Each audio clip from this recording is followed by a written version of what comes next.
What if silence wasn't empty? What if it was just waiting? We think of ghost towns as places where stories have ended. The people left, the buildings crumbled, and all that remains is the whisper of the wind. But in some forgotten corners of America, the story never ended. It just got quiet. It learned to listen. I'm a folklorist, and I chase these quiet places. But I never expected to find a place that was listening back. This is the story of Barlow Creek, West Virginia, a town erased from the maps, and the sound that erased it. And it's the story of the last recording I ever made there.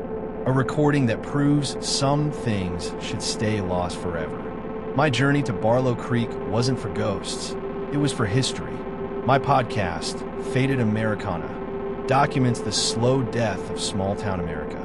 I'd heard a whisper about Barlow Creek online, a former coal mining settlement deep in the folds of the Appalachian Mountains, abandoned almost overnight in the 1970s. The official story was that the coal seam ran dry and the company pulled out. Simple economics.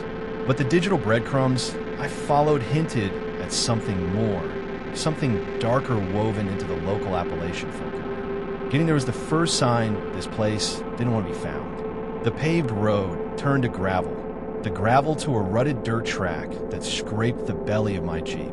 The trees closed in, a dense canopy of green that swallowed the sunlight.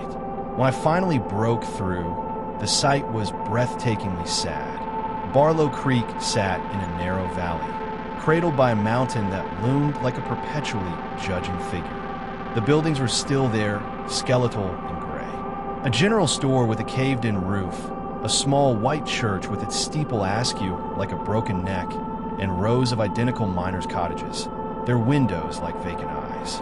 The silence was the first thing that truly hit me. It wasn't just quiet. It was a heavy, oppressive blanket. No birdsong, no insect buzz. Just the sound of my own breathing, loud and intrusive. I set up my base camp in the old church. It was the most stable structure, and morbidly, the most poetic. I laid out my sleeping bag, my recording equipment, and my research notes. My plan was simple. Spend a few days exploring, taking photographs, and recording ambient sound for the podcast. I wanted to capture this sound of decay. I had no idea how literal that would become. The first day was uneventful. I walked the single dirt road that served as Main Street, my boots crunching on gravel and shattered glass. I peered into homes filled with the ghosts of forgotten lives. A rusted child's tricycle, a table still set for a dinner that never happened. I felt like a trespasser, an archaeologist of sorrow, as dusk began to settle, painting the sky in bruised shades of purple and orange. I was setting up a sensitive parabolic microphone outside the church, hoping to catch the sound of the wind moving through the skeletal town. That's when I heard it. It was faint, high-pitched, and melodic. A whistle, just a few simple notes like someone idly passing the time. It seemed to come from the direction of the mountain. I paused, listening. The wind, I told myself. The wind moving through a crack in the rocks, or through a broken window pane, creating a fluke of acoustics. It was a perfectly rational explanation, but it didn't feel rational. It felt intentional. The next morning, while exploring the edge of the town near the woods, I saw him. An old man sitting on a log, whittling a piece of wood. He was weathered, his face a road map of wrinkles, his clothes faded and worn. I almost jumped out of my skin. I was so sure I was alone. "You're not supposed to be here," he said, not looking up from his work. His voice was a low, gravelly rumble. "I'm sorry, I didn't mean to trespass," I said, approaching slowly. "My name's Liam. I'm a historian, just documenting the town." He finally looked at me, and his eyes were pale and cloudy. "Ain't no history here, just a lesson. You hear it yet?" "Hear what?" I asked, though I knew the answer. "The tune," he said, his gaze drifting back to the mountain. "The whistler. It hears you, you know. Every step you take, every breath. It's a hungry thing, likes new sounds." I tried to smile, to dismiss it as local superstition. This was exactly the kind of Appalachian folklore I was looking for, but hearing it from this man, in this place, sent a shiver down my spine. "It's just the wind, right?" I offered. He gave a dry, humorless chuckle. "The wind don't learn your name. The wind don't follow you home. You got a loud truck.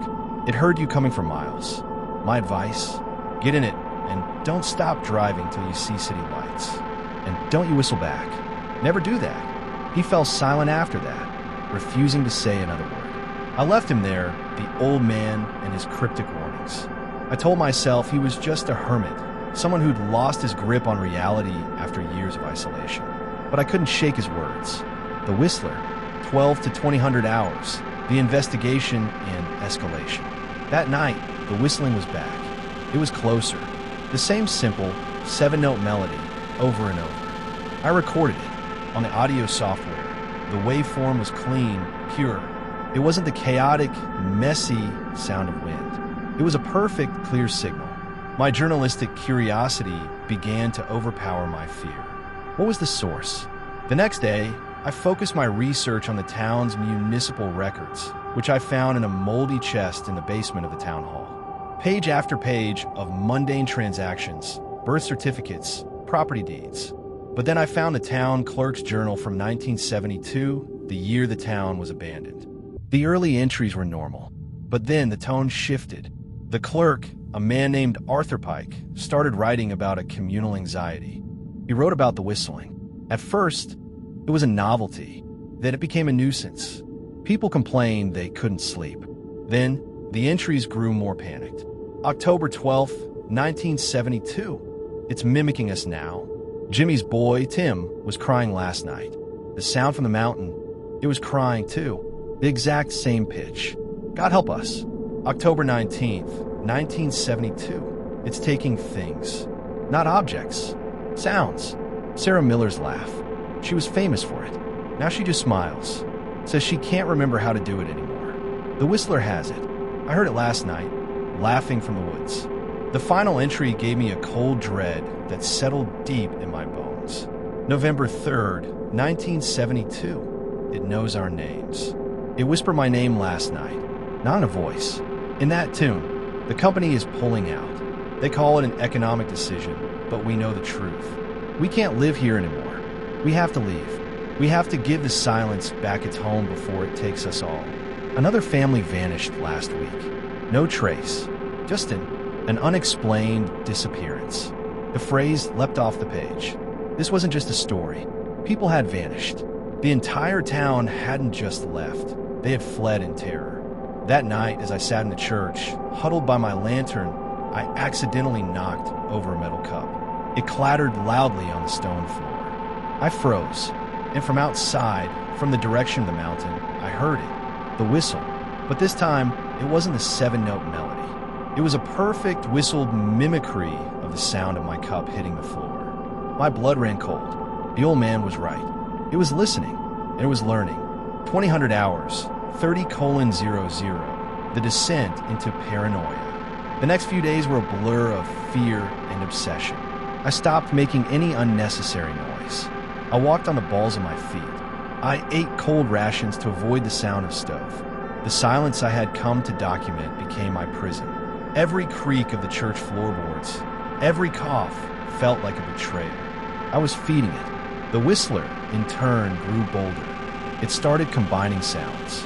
I'd hear the whistle mimic the cry of a baby from the clerk's journal, followed by the sound of my own footsteps from the day before. It was creating a symphony of stolen noises, a history of the town told in its stolen sounds. This was a form of USA horror I had never conceived of. Not a monster with claws and teeth, but an acoustic predator that erases you one sound at a time. I became obsessed with my recording equipment. I had to have proof. I set up microphones all around the church, running cables back to my central laptop. I sat for hours, headphones on, just listening. The silence was a canvas, and I was waiting for the monster to paint on it. My podcast was forgotten. My original purpose was gone. All that mattered was capturing the Whistler, proving it was real. I started whispering into one of the microphones. "Who are you?" I whispered, my voice trembling. I waited. For a long minute, there was only silence. And then, it came back through my headphones. A whistle. It twisted and turned, and then it formed a shape. My whisper. It was my own voice, but airy, hollow, and pitched into a haunting melody. It had taken my question and turned it into its own song. I ripped the headphones off, my heart hammering against my ribs. It wasn't just mimicking me anymore. It was communicating. It was inviting me into a conversation. A horrifying thought entered my mind. What if that's how it gets you? Not by chasing you, but by drawing you in, by making you want to hear more, by making you a part of its collection. I knew I had to leave, but the folklorist in me, the stupid, arrogant academic, couldn't. This was the story of a lifetime. The clerk's journal hadn't mentioned of mine. It all started when they dug too deep. I knew that's where the heart of it was. I had to see it. With my portable recorder clutched in my hand like a talisman, I made my way to the old Barlow Creek mine entrance. It was a gaping black maw on the side of the mountain, boarded up with thick, rotting planks of wood. Someone had crudely painted the words, "Stay out, IT listens," on the boards. I pried one of the boards loose. The air that billowed out was cold and smelled of damp earth, and something else, something ancient and wrong. I turned on my headlamp, its beam cutting a pathetic slice out of the oppressive darkness. I took a step inside. The whistling started instantly, but it wasn't from one direction anymore. It was everywhere. It echoed from the tunnel walls, a cacophony of every sound it had ever stolen. I heard the miners' shouts from a century ago, the clank of their pickaxes, the laughter of the woman who'd forgotten how, the cry of the baby. And woven through it all, like a unifying thread, was the 7-note melody. My headlamp flickered. The sounds grew louder, more frantic. I heard my cup clattering, over and over. I heard my own whispered question, "Who are you?" echoing from a dozen different places at once. I was in its belly. I was in its larynx. I raised my recorder, hitting the red button. "I have you," I whispered, a foolish, triumphant declaration. "I have you now." And then the most terrifying thing happened. Everything went silent. The absolute, total silence I first encountered when I arrived. For a moment, I felt relief. Maybe I'd scared it. Then, a new sound began. It came from right in front of me, from the impenetrable darkness just beyond my headlamp's beam. It was a whistle, the simple 7-note melody. But it wasn't airy or distant anymore. It was wet, corporeal. It sounded like it was coming from a throat. My beam flickered again, and for a split second, it illuminated something. Not a monster, not a ghost, just a shape. A vaguely human shape, but it was wrong. It was vibrating, shimmering in the darkness as the whistle emanated from it. Then I heard my own voice, clear as day, come from the shape. Not whispered, not mimicked. My voice. "I have you now," it said. And I understood the final, horrifying truth. It didn't just steal sounds. It took the source. The clerk's journal, the warnings. I had it all wrong. It wasn't about starving it of sound. It was about not becoming the new instrument. By obsessing, by recording, by giving it my voice. I had anchored it to me. The last thing I remember is the sound of my own scream and the sound of the whistler's melody perfectly harmonizing with it. This was the final file recovered from Liam's audio equipment, found alongside his abandoned Jeep at the edge of a dirt track in West Virginia. The last 2 minutes of the recording are just the sound of a faint 7-note whistle and what sounds like the wind. Authorities searched the area for weeks, but no trace of Liam was ever found. His case remains open, filed as another tragic, unexplained disappearance in the vast wilderness of the American landscape. They say the town of Barlow Creek is empty, but the silence there is full of stolen stories. And it's always listening for a new one. Stories like the one from Barlow Creek remind us that there are still dark, undocumented corners of our world where the old rules don't apply. If this descent into the heart of American horror sent a chill down your spine, please show your support by hitting that like button. And for more explorations of the strange and the unsettling, make sure you subscribe and turn on notifications. You never know what's listening in the silence. Stay safe out there.